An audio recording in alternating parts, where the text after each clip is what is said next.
হযরত মুআজ রাদিয়াল্লাহু তাআলা আনহু বলেন, আমাকে হুজুর সাল্লাল্লাহু আলাইহি ওয়াসাল্লাম 10টি বিষয় ওসিয়ত করিয়াছেন।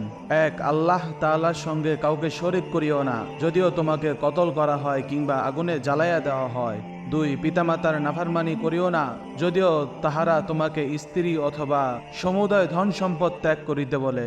3, ইচ্ছাকৃতভাবে ফরজ নামাজ ত্যাগ করিও না, কারণ যে ব্যক্তি ইচ্ছাকৃতভাবে ফরজ নামাজ ত্যাগ করে তাহার প্রতি আল্লাহ তাআলার কোনো জিম্মাদারি থাকে না। 4, শরাব পান করিও না, কারণ ইহা যাবতীয় মন্দ ও নির্লজ্জ কাজের মূল। 5, আল্লাহ তাআলার নাফরমানি করিও না, কারণ ইহা আল্লাহ তাআলার গজব নাজিল হয়। 6, জিহাদ হইতে পালায়ন করিও না, যদিও সকল সাথী মারা যায়। 7, যদি কোনো এলাকায় মহামারী ছড়াইয়া পড়ে, যেমন প্লেগ ইত্যাদি, তবে সেখান হইতে পালায়ন করিও না।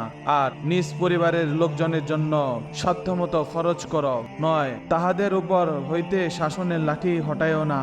লাঠি না হটানোর অর্থ হইল সন্তানরা যাহাতে বেফিকির না হইয়া যায়। 10, তাহাদিগকে আল্লাহর ভয় দেখাইতে থাকো।